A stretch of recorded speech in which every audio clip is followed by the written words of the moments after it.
Bab 265, satu jurus saja sudah cukup. Aku menyerah. Begitu menyadari betapa besarnya perbedaan kekuatan di antara mereka, Shenlinger langsung menghentikan serangannya. Ia menghela napas dalam-dalam, lalu dengan tegas dan tanpa keraguan memilih untuk menyerah. Faktanya, ia pun bisa merasakan bahwa jika bukan karena adanya ikatan pribadi di antara mereka, mungkin sejak serangan pertama ia sudah kalah telak di tangan Wei Yi. Dalam situasi seperti ini, mengakui kekalahan secara sukarela jelas merupakan keputusan terbaik. Teknik pedangmu sebenarnya cukup bagus, kata Wei Yi dengan nada serius, menatap Shenlinger.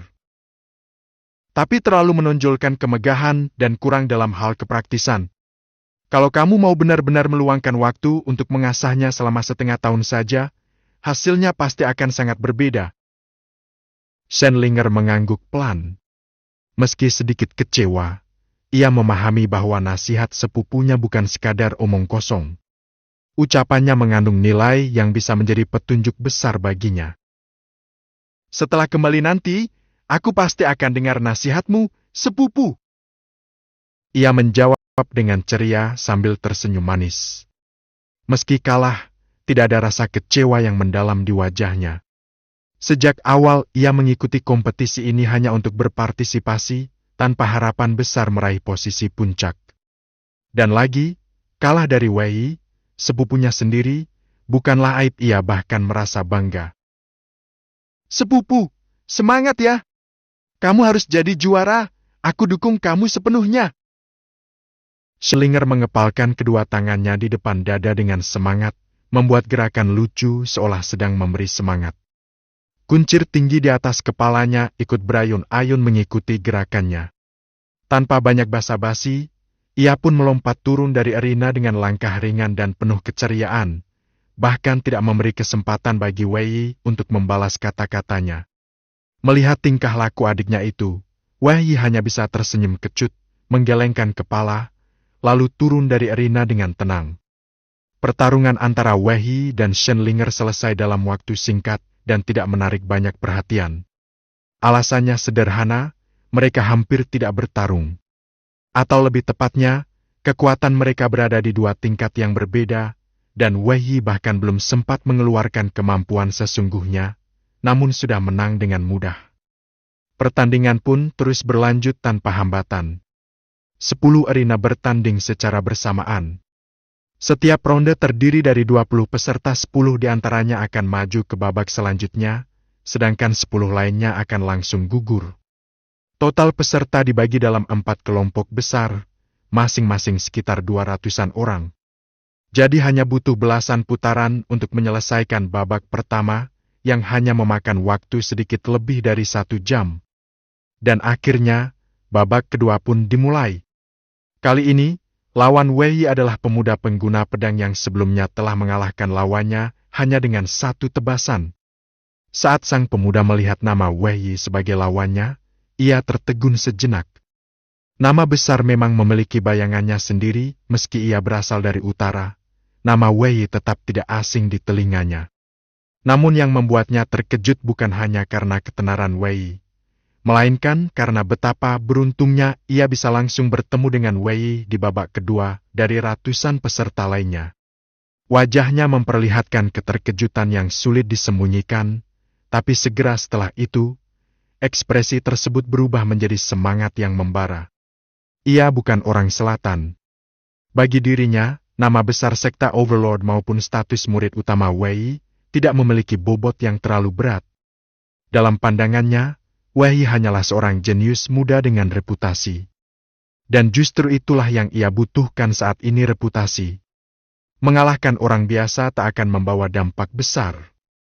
Tapi jika ia bisa mengalahkan Wei Yi, maka namanya akan langsung tersebar ke seluruh penjuru Jiangnan.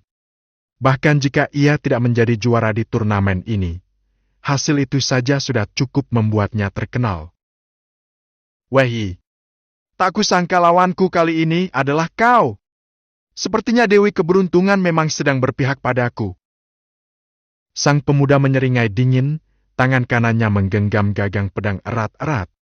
Energi murni mengalir dari telapak tangannya ke dalam pedang, dan seketika itu juga, aura membunuh yang dingin dan tajam meledak dari tubuh pedangnya, disertai dengan aroma darah yang samar namun mencolok. Jelas, pedang itu telah menelan banyak nyawa. Kalau tidak mungkin menyimpan aura pembunuhan dan bau darah sekuat ini. Harus diakui, pemuda itu memang bukan lawan biasa. Mampu mengalahkan lawan dengan satu tebasan di arena bukanlah hal mudah. Kau pikir ini keberuntungan? Tanya Wei Yi sambil tersenyum santai. Di wajahnya tergurat senyum yang mengandung makna dalam, membuat atmosfer seketika berubah. Tentu saja. Hari ini, orang yang akan mengalahkanmu adalah aku, Zhao Hengji. Teriak pemuda itu lantang. Suaranya segera menarik perhatian banyak orang. Mungkin, memang itu tujuan utamanya menjadi pusat perhatian. Zhao Hengji! Itu dia, pemuda dari sekte pedang Heng Yuan dari utara. Katanya dia hampir menguasai inti pembunuh dalam seni pedangnya. Dia mengkhususkan diri dalam teknik pedang pembunuh, kekuatannya sangat mengerikan. Aku juga pernah dengar, kabarnya lebih dari 100 orang telah mati di tangannya. Dia jelas bukan orang yang bisa diremehkan. Suara bisik-bisik mulai terdengar dari para peserta asal utara yang mengenalnya. Zhao Hengji memang tidak terkenal di selatan, tapi di wilayah utara, namanya cukup menggema meski lebih karena reputasi kejam dan haus darah. Bahkan para anggota sekta pedang pembantai seperti Ouyang Lanshan dan Si Tuxin pun mulai memperhatikan pertarungan ini. Zhao Hengji melawan Wei Yi. Sepertinya akan menarik. Gumam Ouyang Lanshan dengan mata menyipit dan senyum bermain di bibirnya. Ia memandangi Rina dengan tatapan penasaran yang mendalam. Kau kenal Wei? Tanya Si Tuxin dengan ekspresi penasaran. Nada bicaramu sepertinya tidak biasa. Siapa juga yang akrab dengannya? Sergah Ouyang Lanshan, mendelik marah. Aku sama sekali tidak dekat dengan dia. Hehe, nyaris saja aku percaya. Si Tuxin terkekeh pelan. Jelas-jelas Ouyang Lanshan mengelak, tapi dari caranya menjawab, malah jadi lebih mencurigakan. Ia pun makin penasaran dengan hubungan mereka. Percaya atau tidak, terserah kau. Ouyang Lanshan malas membantah lebih lanjut. Menurutmu, siapa yang akan menang? Tanya Si Tuxin serius. Kau bodoh, ya? Ouyang Lanshan memandangnya dengan tatapan meremehkan, lalu mengejek. Zhao Hengji cuma punya beberapa jurus pembunuh yang bisa dipamerkan. Tapi si Wei, bagaimanapun juga, pasti bisa mengalahkannya. Meski Ouyang Lanshan tak terlalu akur dengan Wei, tapi soal kemampuan, ia sangat mengenali level kekuatan Wei. Paling lama 10 jurus. Zhao Hengji pasti kalah. Nada suaranya penuh keyakinan, seolah sudah bisa memprediksi hasil akhir. Si Tuxin mengangkat alis, terkejut dengan rasa percaya diri rekannya. Namun sebelum ia sempat menjawab, tiba-tiba suara lain terdengar dari samping mereka. 3 jurus sudah cukup. Keduanya menoleh. Ternyata yang berbicara adalah Lin Ruizong, si kakak tertua di sekte pedang pembantai, tokoh dengan reputasi dan kekuatan paling ditakuti di antara murid-murid sekte. Salam hormat, kakak tertua. Meski mereka berdua juga termasuk jenius bertalenta tinggi, di hadapan Lin Ruizong, mereka tetap menunjukkan sikap hormat tanpa sombong. Tidak hanya karena kekuatannya, tapi juga karena kepribadiannya yang membuat semua orang segan dan hormat dari lubuk hati. Jadi, menurut kakak tertua, Zhao Hengji bahkan tak bisa bertahan 3 jurus? Tanya Si Tuxin dengan ragu. Ia pernah bertarung melawan Wei Yi juga memang kalah, tapi hanya sedikit. Menurutnya, meski Wei Yi meningkat, tetap tidak mudah untuk menaklukkan Zhao Hengji dalam waktu sesingkat itu. Namun Lin Ruizong hanya tersenyum ringan dan memandang ke arah Rina, lalu dengan tenang berkata, bahkan mungkin 1 jurus saja sudah cukup. Bab 266, aku hanya akan mengayunkan 1 pedang. Kau ingin mengalahkanku? Wei Yi berkedip pelan, menatap lelaki di seberang arena Zhao Hengji dengan ekspresi bingung, seolah mendengar lelucon yang keterlaluan. Dalam nada suaranya terkandung keterkejutan, bahkan sedikit rasa tak percaya. Dia benar-benar tak mengerti dari mana pria itu mendapatkan kepercayaan diri sebesar itu. Namun, Zhao Hengji membalas dengan sorot mata dingin dan tegas. Benar. Hari ini aku, Zhao Hengji, pasti akan mengalahkanmu. Ingat namaku baik-baik. Ucapan itu bukan hanya diulang kembali dengan yakin, tapi disampaikan dengan sorot mata yang membeku, seperti bilah pedang tajam menusuk langsung ke arah lawan. Aura dalam tubuhnya mulai berputar cepat, tenaga murni mengalir liar dalam meridian tubuhnya, dan kekuatan dari roh bela dirinya perlahan-lahan mulai muncul. Pedang yang ia genggam pun berubah drastis, oranya berubah menjadi semakin tajam dan ganas. Bau darah yang samar terasa menggumpal, membentuk tekanan tak kasat mata di sekelilingnya. Seluruh tubuh Zhao Hengji kini telah berada pada puncak kekuatan, oranya seperti gunung es yang menjulang, dingin dan mematikan. Wei Yi hanya berdiri di tempat, tenang seperti danau yang tak terusik angin. Ia sama sekali tak menghentikan Zhao Hengji yang tengah menghimpun kekuatannya. Bahkan, ia tak menunjukkan tanda-tanda akan membalas atau melawan balik. Ia hanya mengamati, diam dan sabar. Sikapnya begitu kalem, seolah tak peduli. Meski aura Zhao Hengji makin lama makin menakutkan, memancar seperti badai gelap yang menggulung dan hendak menelan langit, Wei Yi tetap berdiri tegak tanpa bergeming. Bahkan kelopak matanya pun tak bergerak sedikit pun. Riuh rendah suara penonton di sekitar arena tak membuatnya terusik. Dia mengangkat tangan kirinya perlahan. Satu jari teracung ke depan. Satu tebasan. Aku hanya akan menebas satu kali. Suara itu tak keras, nyaris terdengar biasa. Tapi entah bagaimana, seluruh orang yang hadir di arena bisa mendengarnya dengan jelas. Suara yang pelan itu justru menembus keramaian seperti angin malam yang tajam menusuk kulit. Khususnya bagi Zhao Hengji, ucapan itu bagaikan palu menghantam dadanya.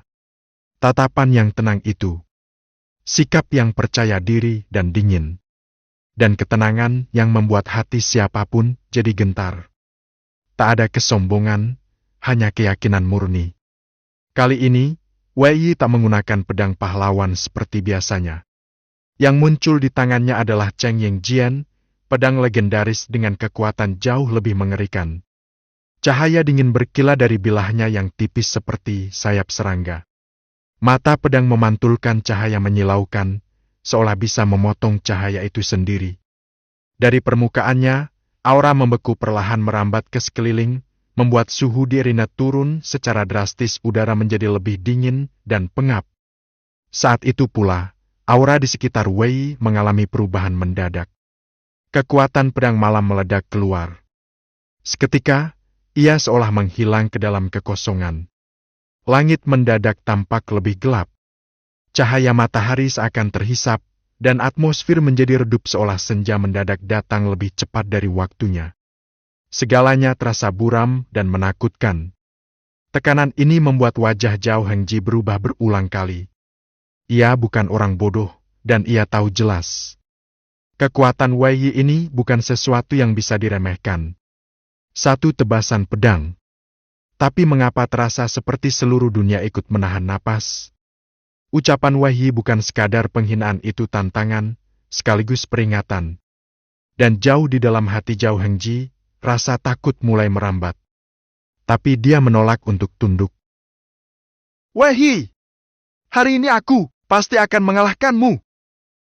Zhao Hengji akhirnya tak bisa lagi menahan tekanan mencekam dari aura lawannya. Ia meraung, marah dan panik, seolah dengan suara bisa mengusir rasa gentar dari dalam dirinya. Seluruh kekuatannya meledak. Wush! Dengan satu gerakan cepat, pedang di tangannya menyala terang dan langsung menyabet ke arah Wei Yi. Serangan itu tak punya keraguan, ini adalah jurus pembunuh, seni pedang murni yang dibangun di atas darah dan pembantaian. Tak ada teknik indah, tak ada variasi, hanya niat membunuh murni. Dalam sekejap, tebasannya menjelma menjadi sungai darah yang mengalir deras di udara, menyapu segala di depannya. Gelombang darah dan aura membunuh menggulung seperti badai merah pekat, mengarah langsung pada Wei. Itu adalah tebasan terkuat Zhao Hengji meskipun belum memanggil roh bela dirinya. Namun seluruh semangat, tenaga, dan tekadnya telah dicurahkan sepenuhnya dalam serangan itu. Ia yakin, siapapun lawannya, tebasan ini tak akan mudah ditahan. Wei, kau akan membayar harga untuk kesombonganmu hari ini. Zhao Hengji tertawa dingin, ekspresinya garang dan yakin akan kemenangan. Wush! Dalam sekejap, sungai darah itu menelan seluruh tubuh Wei. Penonton yang menyaksikan dari tepi arena pun sontak terkejut. Bahkan para murid sekta bawang yang terkenal tangguh pun terdiam kaku. Wajah Shen Linggo yang biasanya kalem, kini dipenuhi kecemasan. Namun tepat ketika semua orang mengira Wei telah terhempas oleh kekuatan itu, dia tersenyum. Dan di saat yang sama, satu tebasan dilepaskan. Pedang malam angin malam. Suaranya tak lantang, tapi menggema di seluruh arena. Tebasan itu datang tanpa suara. Tak terlihat bagaimana pedangnya bergerak. Tak terlihat cahaya, tak terlihat bayangan. Namun, dalam sekejap, seluruh dunia tampak seperti diam. Dan kemudian, pedang malam itulah nama ilmu pedang legendaris yang digunakan Wei. Namun, tak banyak yang tahu bahwa pedang malam ini memiliki 4 jurus pamungkas, yang hanya bisa dikuasai oleh mereka yang benar-benar telah menyelami seluruh esensi teknik ini hingga ke tingkat penguasaan penuh, sekaligus memahami inti pedang malam. 4 jurus itu adalah angin malam, api malam, hutan malam, dan gunung malam. Makna di balik nama-nama itu bukan sekadar hiasan. Secepat angin, sekejam api, setenang hutan, setegar gunung. Dulu, Wei pernah mengalahkan Yuan Wu di lawan yang digadang sebagai sosok tak terkalahkan dengan jurus api malam yang meledak laksana kobaran api yang menyapu medan perang. Saking cepat dan ganasnya, bahkan Yuan Wu tak sempat memberi perlawanan. Namun, kali ini, Wei memilih angin malam. Sebuah jurus yang mengandalkan kecepatan mutlak. Sebagai jawaban atas jurus pembunuh Zhao Hengji yang bertumpu pada kekuatan mentah dan niat membunuh yang membara. Begitu jurus angin malam diaktifkan, langit seketika menggelap. Seluruh cahaya seakan tertelan oleh kekosongan. Bahkan bayangan pun menghilang. Dan Wei pun lenyap. Tubuhnya, sosoknya, keberadaannya semuanya menghilang dari mata siapapun. Ia benar-benar menyatu ke dalam kegelapan. Bagaikan malam itu sendiri. Di saat itulah, semua orang sadar. Wei telah menguasai esensi sejati dari pedang malam. Apalagi sejak inti pedang malam miliknya naik ke level 3, kekuatan dari jurus ini meningkat ke tingkat yang benar-benar menakutkan. Dulu Yuan Wu tak sanggup bertahan. Dan meskipun kekuatan Zhao Hengji tidak bisa diremehkan, dibandingkan Yuan Wu, ia masih kalah beberapa kelas. Maka wajar saja ia tidak mungkin mampu menahan jurus ini. Sungai darah yang ia ciptakan dengan pedangnya Bloodfiend River langsung tercabik oleh pedang Wei. Terhisap ke dalam kegelapan. Lenyap seolah tak pernah ada. Dan kemudian, satu cahaya pedang melintas cepat seperti kilat. Cepat. Sunyi. Mematikan. Zhao Hengji bahkan tak sempat melihat dari mana arah serangan itu datang. Tubuhnya bergetar. Piwah! Mulutnya memuntahkan darah segar. Sebuah luka menganga terbuka di dadanya, tepat di jantung. Warna wajahnya yang tadi memerah karena semangat, kini berubah menjadi putih pucat seperti kain kafan. Sorot matanya yang semula penuh semangat dan keyakinan, kini berubah menjadi kosong dan tak percaya. Sebelum sempat mengucapkan satu kata pun, tubuhnya terlempar ke belakang seperti boneka yang kehilangan kekuatan. Bela kakak! Ia menghantam pilar batu di belakang arena dengan suara keras yang menggema ke seluruh penjuru. Getaran benturan itu bahkan terasa sampai ke penonton terdekat. Begitu tubuhnya jatuh, dada Zhao Hengji kembali berguncang keras, dan sekali lagi ia memuntahkan darah. Dengan napas terengah, ia mencoba mengangkat kepalanya menatap Wei Yi satu kali terakhir. Namun lidahnya keluh. Tak ada kata keluar. Dan akhirnya, tubuhnya roboh. Tumbang ke tanah. Tak sadarkan diri. Hei! Penonton di sekeliling arena tak bisa menyembunyikan rasa kaget. Suara desahan napas yang terisap nyaring terdengar dari segala penjuru. Sebenarnya, apa yang baru saja terjadi? Sebagian besar penonton tak bisa melihat dengan jelas. Gerakan mereka terlalu cepat seperti kilat yang menyambar. Dalam hitungan detik, Zhao Hengji yang mengamuk dengan jurus terkuatnya, justru terbang keluar arena dengan satu tebasan. Satu tebasan saja. Hanya satu. Dan itu sudah cukup untuk mengakhiri seluruh pertarungan. Para murid sekta Overlord mungkin tidak begitu terkejut. Mereka tahu kemampuan Wei Yi. Tapi para tamu lainnya yang hanya tahu nama dan cerita tentang Wei Yi semuanya terdiam. Hari ini, mereka menyaksikan langsung dan benar-benar terguncang. Di sisi arena, seorang gadis muda menepuk dadanya sambil tersenyum senang. Itu adalah Shen Linger. Syukurlah tadi aku memilih menyerah pada kakak sepupu. Ternyata aku memang paling pintar. Gumamnya dengan puas, seolah menyadari betapa mengerikannya kekuatan Wei Yi saat ini. Tak jauh darinya, si Tu Xin menghela napas dalam-dalam. Benar-benar hanya satu tebasan. Bisiknya, suaranya pelan tapi syarat dengan rasa tak percaya. Ouyang Lanshan, yang biasanya cerewet dan suka mengomentari segalanya, kini hanya diam. Ia menggigit bibirnya, tidak tahu harus berkata apa. Namun di antara semua itu, hanya satu orang yang tetap tenang. Lin Ruizong. Tatapannya tajam dan penuh gairah pertempuran. Wajahnya tetap datar, tapi matanya menyala dengan semangat membara.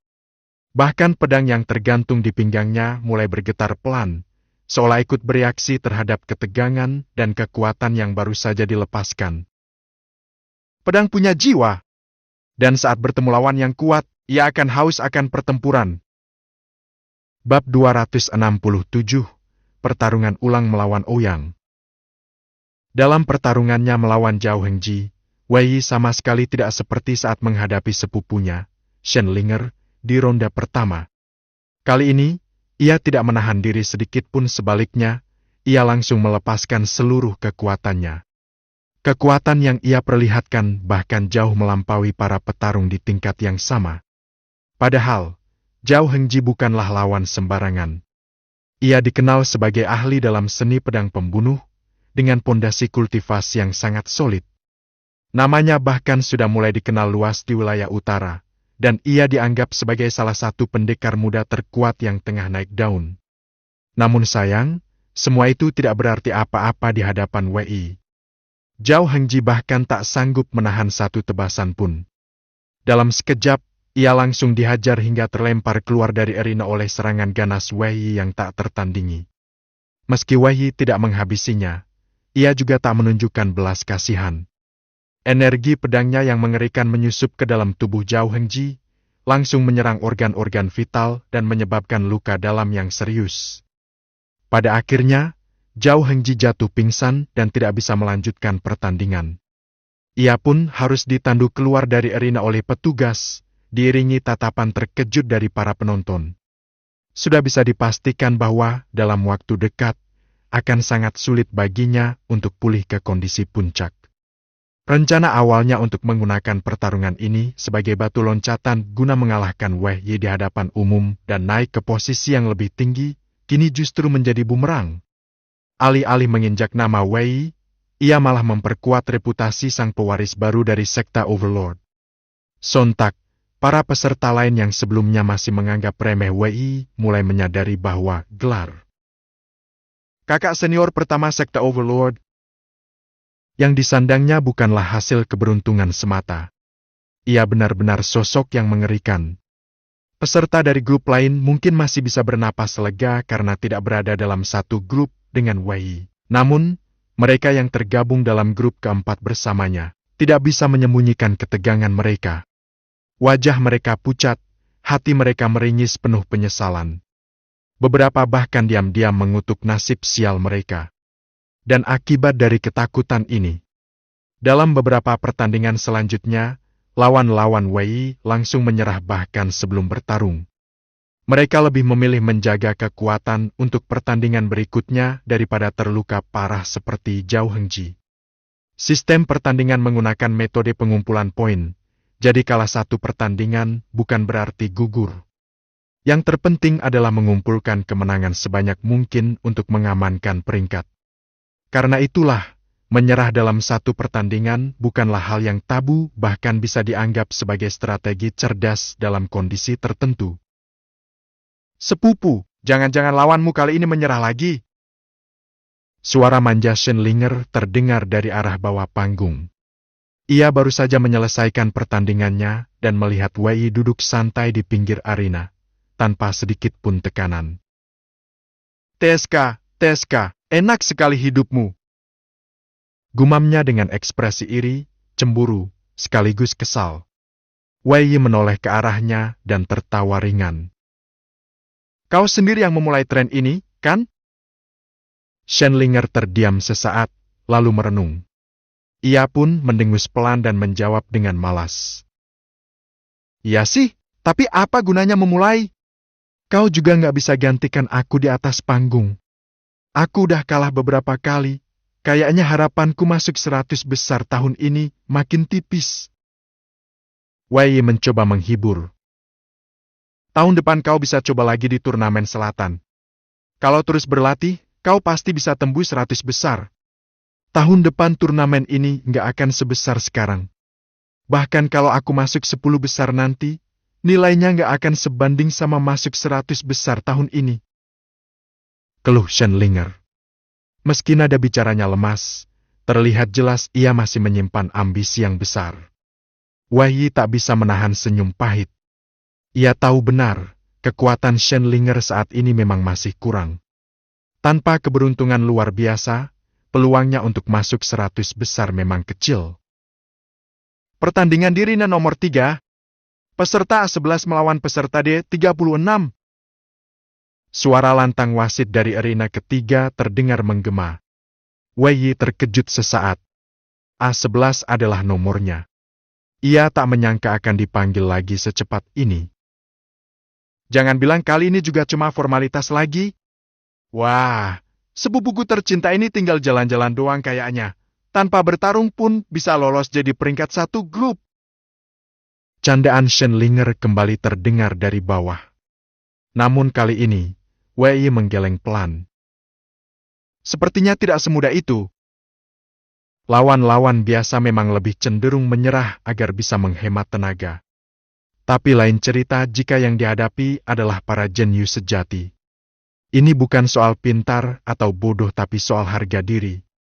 Para jenius sejati memiliki kebanggaan dan rasa percaya diri yang tidak akan membiarkan mereka menyerah tanpa perlawanan, tak peduli seberapa kuat lawan mereka. Wei juga sama. Jika ia menghadapi seseorang yang lebih kuat, ia tidak akan menyerah begitu saja. Kalau tak punya keberanian untuk menantang yang lebih kuat, dan tak ada keyakinan dalam diri sendiri, maka orang itu tidak layak disebut jenius. Wei melirik papan skor grup keempat yang terletak tak jauh dari arena. D36, kalau ingatannya tidak salah, adalah seseorang yang sudah cukup dikenalnya. Nilai mereka sama-sama sempurna, tanpa satu kekalahan pun sejauh ini. Menarik. Gumamnya, sembari tersenyum tipis. Tubuhnya bergerak cepat seperti kilatan cahaya, dan dalam sekejap, ia sudah berdiri di atas arena nomor 3. Gerakan secepat itu bahkan sempat mengejutkan wasit di sisi arena. Ia sempat tercengang sesaat, sebelum akhirnya buru-buru mundur ke pinggir. Dan dari arah berlawanan, naiklah seorang perempuan muda bertubuh tinggi semampai ke atas arena. Sosok itu bukan asing bagi Wei. Ia adalah lawan lama Ouyang Lanshan dari sekte pembunuh. Sekte itu kali ini mengirim 5 murid inti, dan hanya Ouyang Lanshan yang berada di grup keempat. Tak diragukan lagi, dialah lawan paling berbahaya Wei di grup ini. Tak kusangka kita bertemu lagi.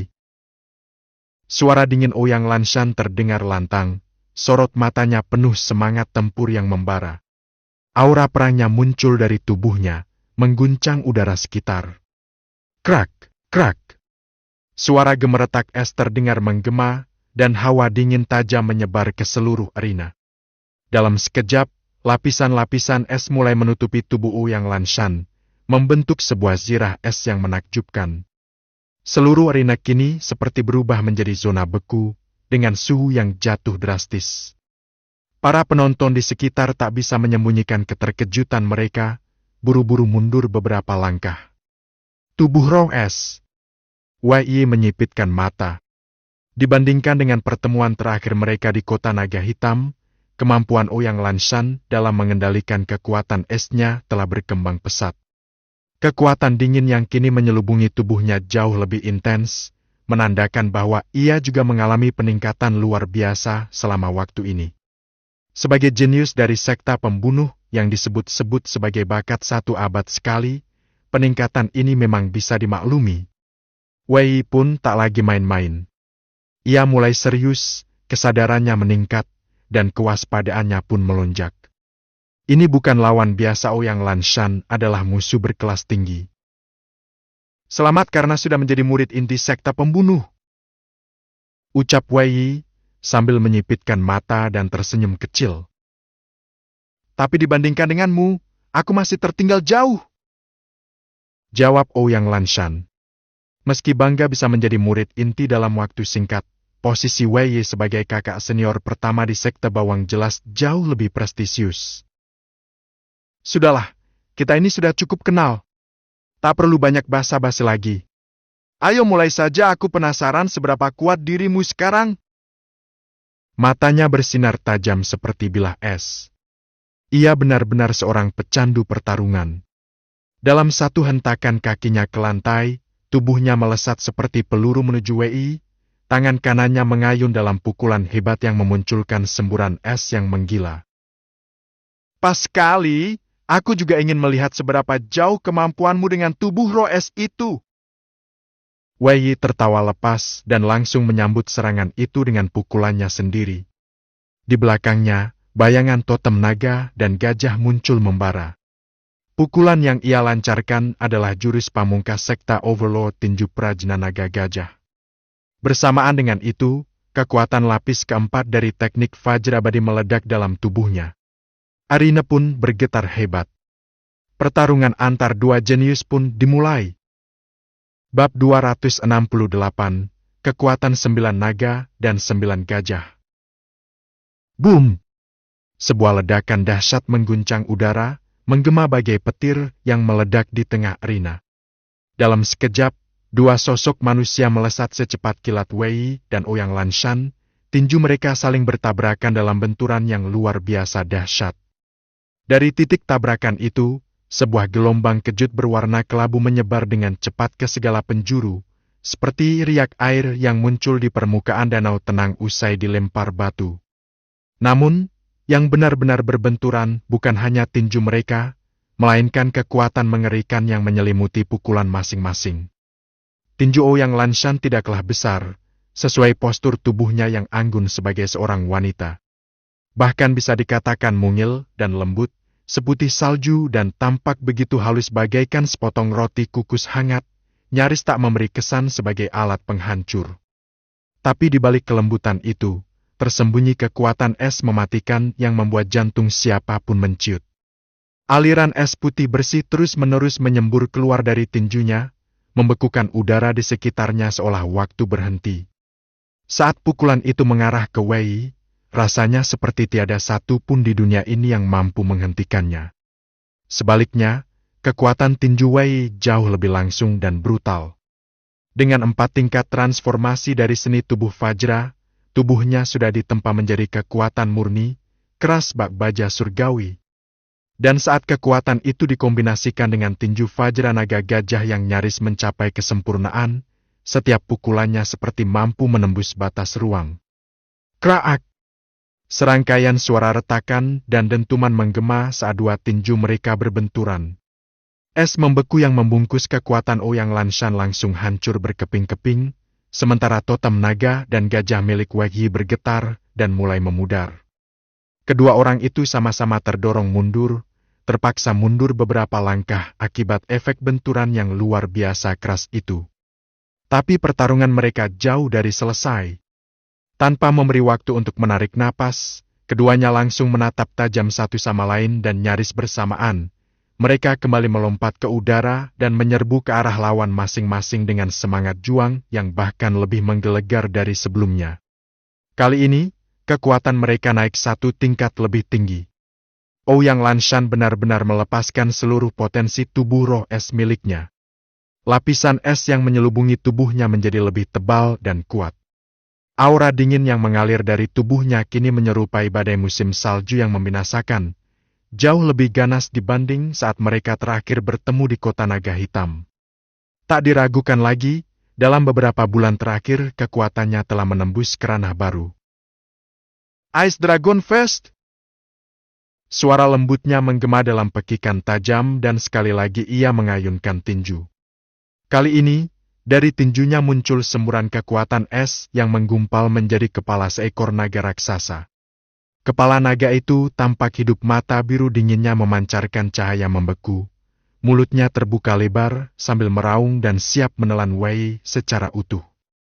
Ice Dragon Fist adalah salah satu teknik tinju tingkat tinggi dari sekte pembantai, termasuk dalam kategori senjata kelas bumi. Namanya dikenal luas, kekuatannya bahkan tak kalah dengan tinju Vajra Naga Gajah dari sekte Raja Penakluk. Wei Yi menyipitkan matanya. Di hadapan serangan sekuat itu, dia tak punya pikiran untuk mundur. Sorot matanya semakin tajam, dan dalam sekejap dia mengerahkan seluruh kekuatan otot tubuhnya, seolah memeras kekuatan dari setiap serat dagingnya.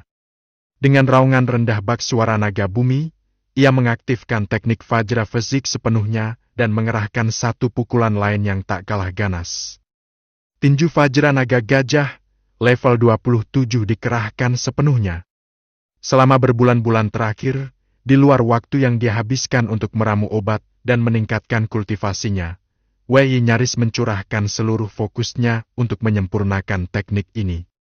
Kini, tingkat penguasaannya telah mencapai level 27, hanya selangkah lagi dari level 30, yaitu tingkat sempurna yang disebut Mahapurna.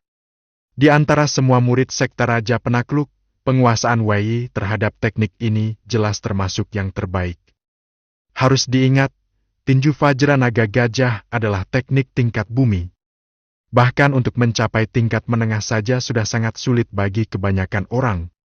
Tapi Wei Yi hampir menyentuh puncaknya.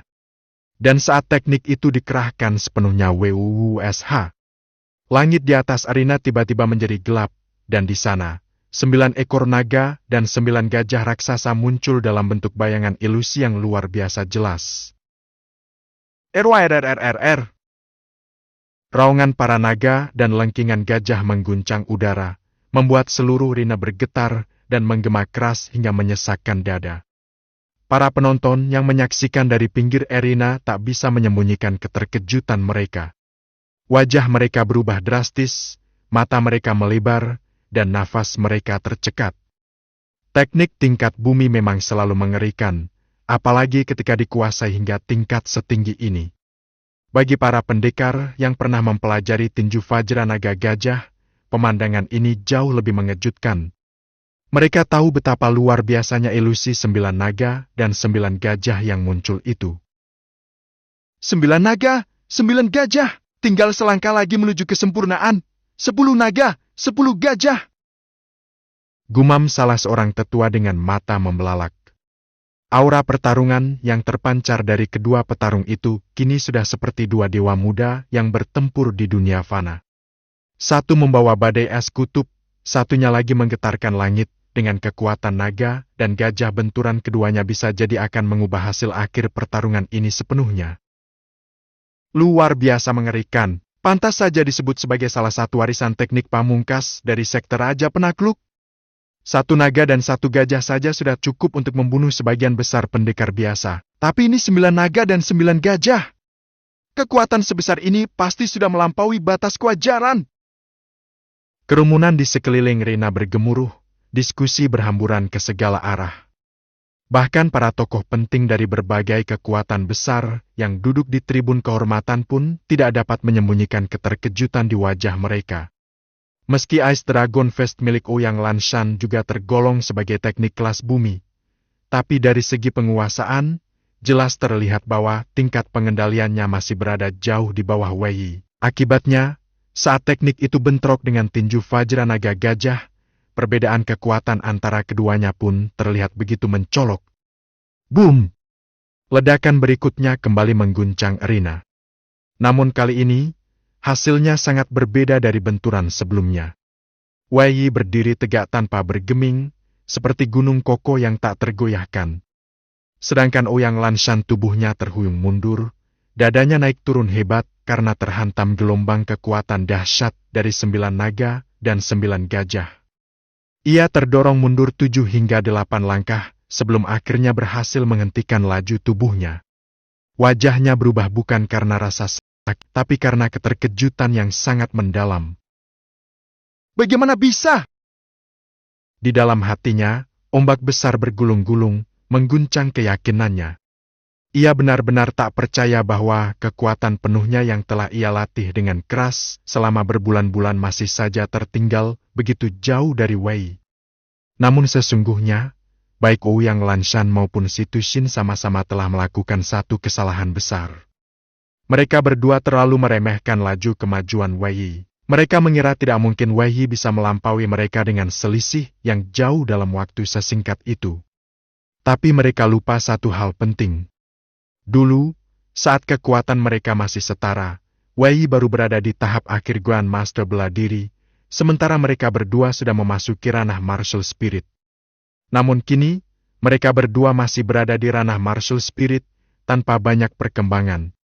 Sedangkan Wei Yi bukan hanya telah menyusul, tapi juga menembus ranah yang sama dan kini berdiri di puncak Martial Spirit, hanya setapak lagi dari terobosan berikutnya. Perbedaan itu sekarang semakin nyata. Kau bukan lagi tandinganku. Suara tenang Wei Yi terdengar datar, namun tajam bagai pedang. Begitu kata-kata itu terucap, udara di sekitarnya tampak bergetar.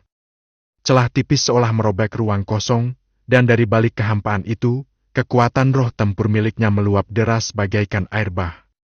Sosok ular piton berkepala 2 melongok keluar dari balik tubuhnya, berdiri tegak seperti bayangan dewa jahat yang mengintai dari belakang. Aura Wei Yi langsung meledak hebat. Menyerahlah! Suara itu keluar pelan tapi tegas, seperti vonis mutlak yang tak bisa diganggu-gugat. Setiap langkah yang diambilnya menuju ke arah Ouyang Lanshan, membuat tekanan aura di sekitarnya semakin berat. Seakan-akan tiap pijakannya menambah beban puluhan gunung, menekan udara dan menindih semangat lawannya. Ouyang Lanshan menggertakkan giginya, ekspresi wajahnya dipenuhi penolakan. Tidak mungkin! Serunya penuh perlawanan. Sebagai jenius muda terhebat dari sekta pembantai, bagaimana mungkin ia menyerah begitu saja? Harga dirinya tak mengizinkan itu. Matanya bersinar penuh tekad, dan meski darahnya bergetar, semangatnya tak surut sedikit pun. Dengan gerakan tegas, ia mengaktifkan roh tempur miliknya dan memasuki kondisi tempur puncak. Tubuh mungilnya dilingkupi aura dingin, dan dari balik jubahnya, ia menghunus senjata khasnya cambuk panjang berkilauan.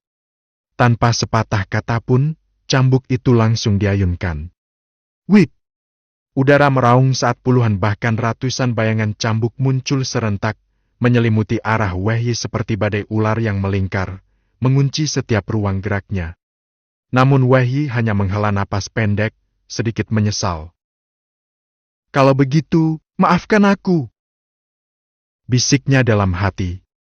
Ia tahu Ouyang Lanshan bukanlah orang sembarangan, tapi ini bukan saatnya untuk menahan diri apalagi dia bukan kerabat, bukan pula sekutu. Dengan satu gerakan cepat, ia menghunus pedang panjang dari punggungnya. Dalam sekejap, gelombang energi pedang menyembur keluar dari bilahnya, menyapu udara bagaikan badai bilah tajam. Setiap sabetan membelah udara dengan suara melengking, membentuk lautan pedang yang tajam dan menyeramkan tembok kematian yang tak bisa ditembus. Swash! Swash! Swash! Seluruh bayangan cambuk langsung hancur lebur, terpotong tanpa sisa dalam kilasan cahaya pedang yang berkilauan. Badai cambuk Ouyang Lanshan berubah menjadi serpihan-serpihan halus dan serangan Wei Yi tidak berhenti di situ. Gelombang pedang terus melaju ke arah Ouyang Lanshan dengan kekuatan yang masih utuh, siap melumat apapun di hadapannya. Para penonton menahan napas. Mata mereka terbelalak. Apa yang baru saja mereka lihat adalah kekuatan sejati seorang jenius yang melampaui batas manusia biasa. Bab 269, Murid Langsung Sang Master. Akhirnya, Ouyang Lanshan tetap saja kalah di tangan Wei Yi. Meski dia memiliki Ice Soul Physique yang langka dan luar biasa kemampuan tubuh spesial yang dapat meningkatkan kekuatannya secara drastis, sekaligus memperlambat kecepatan gerakan lawan seperti Wei Yi, tetapi jika dibandingkan dari segi kekuatan keseluruhan, dia tetap berada jauh di bawah Wei Yi. Apalagi ketika Wei Yi memanggil keluar wuhunnya, yaitu ular berkepala dua